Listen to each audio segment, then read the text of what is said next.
What's up, Pandas? Peter von Panda here. Hey, I just picked up this SOS Pocket chainsaw for camping and survival. If you are familiar with those little pocket survival saws, they're kind of like two key rings with kind of a serrated wire between them, and they're pretty bad.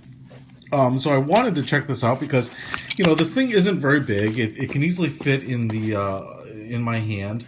It comes in this little nylon Cordura pouch, but what makes this interesting is how much of an upgrade this saw is potentially. So I thought I would just take a quick look at it right now, and then we'll give it a whirl on some actual wood.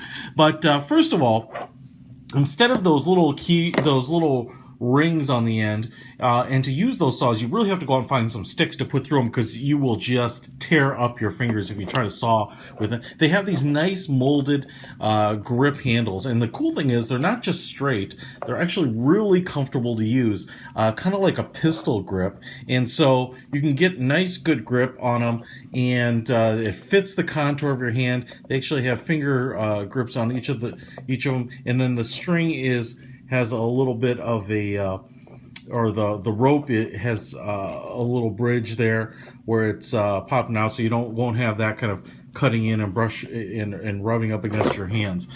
So then you have this black nylon cord on either end, and then you have the saw itself in between, and you can see some of the things I was concerned about. I don't think will be problems at all. These are some pretty serious teeth on here.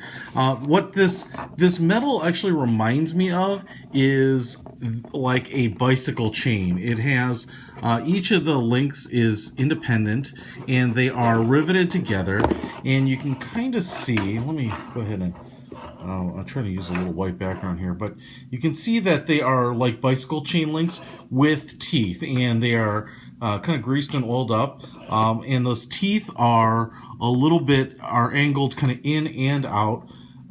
You can see there, there's two that kind of bend in and two that bend out, so you have a nice kind of offset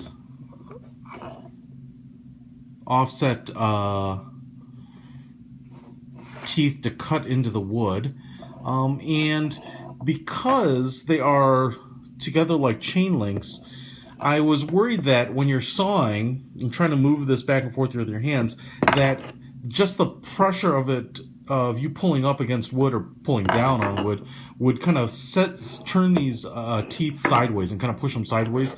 But they are so rigid, you won't have to worry about that. Whatever direction you are applying pressure with these teeth, they are going to stay in that direction. Actually, the only thing I might be concerned about is that it's kind of so well made.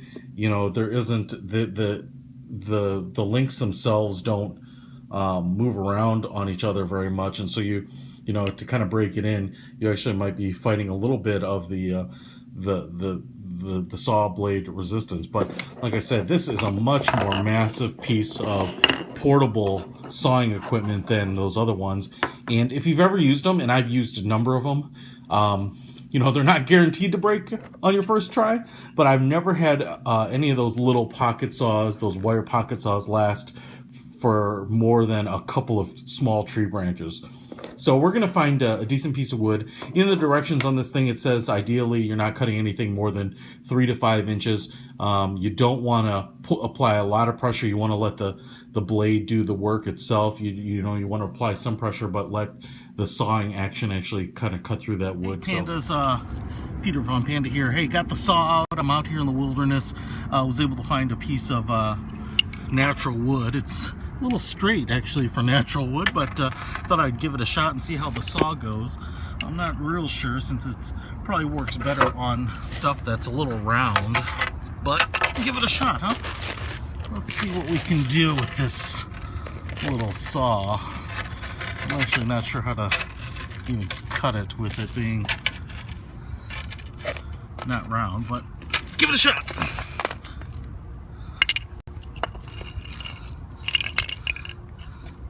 So, as you can see, it's kind of like bicycle chains.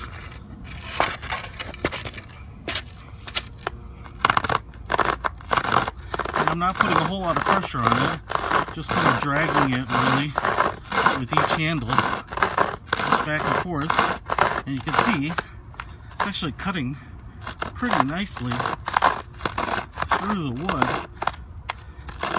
And it's probably going to be easier actually if I have it on edge to keep the contact point the smallest.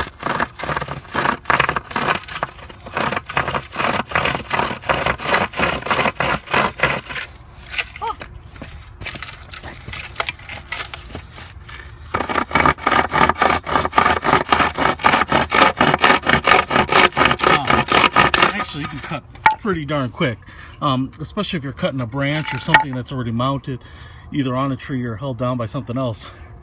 I think this thing is going to cut through pretty darn quick, much better than a lot of those other portable saws. So really good test. I'm really impressed with how easily it cuts. Peter von Panda out.